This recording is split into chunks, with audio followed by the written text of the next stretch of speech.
Okay, well, I've decided to start my sort of winter project, and that is going to be restoring and repainting the Briggs & Stratton ZZ engine.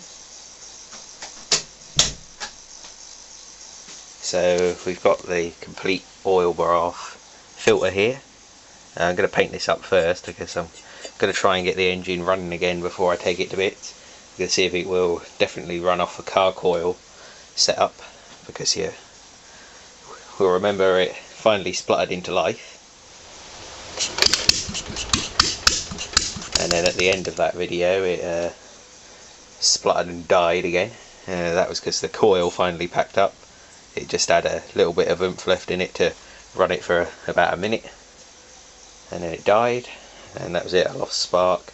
It did fire once more after that, but it sort of fired and then backfired and broke the flywheel key, so I've had to replace the flywheel key on the engine. But we're just going to start to strip back the oil bath filter, which you don't really see on them anymore. All the ones I've seen, it's either been missing and they've made their own oilers or their own filters, but this is the original one that it would have came with. I've only got one of them, but I have got two of these, so I might see about picking out the best of those first.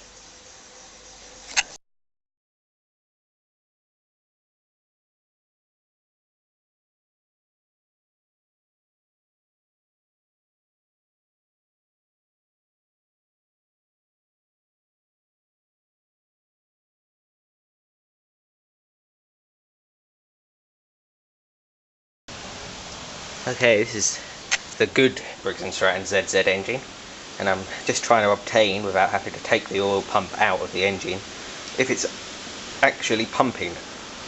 So I've got a little pot under here now. See it there? That's the neck of the oil pump, and I've been swimming it over and I'm noticing the oil level go down, so I'm just going to swid it over a few times and see if I can see the oil level at all drop. Again, just to make sure that the pump is definitely pumping. But I'm pretty sure she is now after doing this. See a good amount of oil coming up in the bore.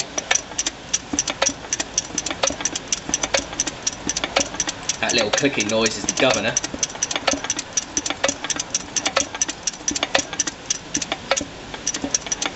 Obviously it's clicking because there's no resistance on it.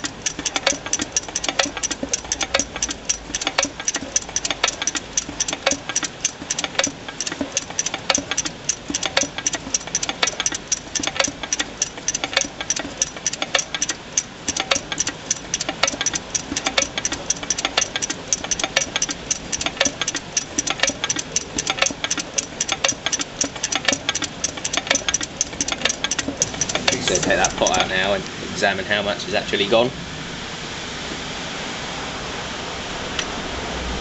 You can actually see now the oil dripping back out of the pump. So she's definitely had oil in her, and my oil level has definitely gone down.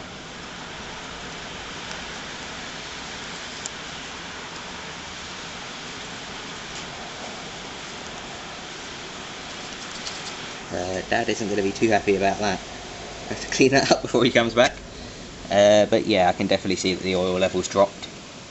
So she's definitely been pumping. Where it actually pumps to in the engine, well, it pumps out there somewhere.